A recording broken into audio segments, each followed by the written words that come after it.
Montha తుఫాన్ ఖమ్మం జిల్లాను అతలాకుతలం చేసింది. మున్నేరు, ఆకేరు, పాలేరు, వైరా, బుగ్గవాగు, నిమ్మవాగు 2 రోజుల పాటు ఉధృతంగా ప్రవహించి శాంతించాయి. ఎగువన ఉమ్మడి వరంగల్ జిల్లాలో కురిసిన వర్షాలతో ఖమ్మంకు వరద చేరింది. దీంతో చేతికొచ్చే దశలో ఉన్న వరి, పత్తి పంటలను ముంచెత్తడంతో రైతులకు తీవ్ర నష్టం వాటిల్లింది. మున్నేరు పరివాహక ప్రాంతాల్లోకి వరద కాస్త తగ్గింది. కాలనీలో పేరుకుపోయిన బురదను క్లీన్ చేస్తున్నారు మున్సిపల్ సిబ్బంది.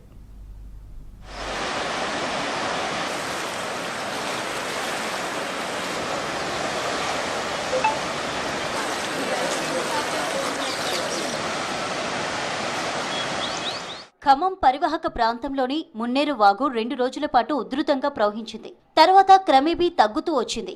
మున్నేరు వాగు ప్రవాహం 13 అడుగులకు పడిపోయింది. లోతట్టు ప్రాంతాల్లోకి చేరిన నీరంతా వెనక్కు వెళ్లినా కాలనీల్లో బురద పేరుకుపోయింది. కొన్ని కాలనీల్లోకి చెట్ల కొమ్మలు, కర్రలు కొట్టుకు వచ్చాయి. పాములు కూడా రావడంతో భయాందోళనకు గురయ్యారు స్థానికులు. మున్నేరు వరద పెరుగుతుందన్న అంచనాతో ముందస్తుగానే లోతట్టు ప్రాంతాల ప్రజలను పునరావాస కేంద్రాలకు తరలించారు అధికారులు. వరద తగ్గడంతో బాధితులు తిరిగి ఇళ్లకు చేరుకున్నారు.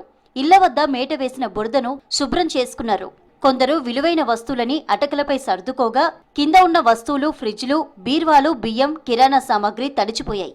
ఎప్పుడు ఏటా ఇదే బాధ అవుతుంది. ఇప్పుడు 3 సంవత్సరాల నుంచి ఇదే బాధ సార్ మాకు. ఎప్పుడు వచ్చినా 3 సంవత్సరాలు కేసీఆర్ ఎక్కడెక్కడో కాలకట్లు కట్టి నాశనం చేసి వదిలిపెట్టిండు. మాకు ఈ నీళ్ళు వస్తాయి. 93 కట్టింది సార్ ఈ ఇల్లు. మమ్మల్ని మొత్తం కేసీఆర్ గారు అంతా ముంచేసిండు సార్. ముంచేసి మాకు నీళ్ళు వచ్చినప్పుడల్లా ఇదే బాధ.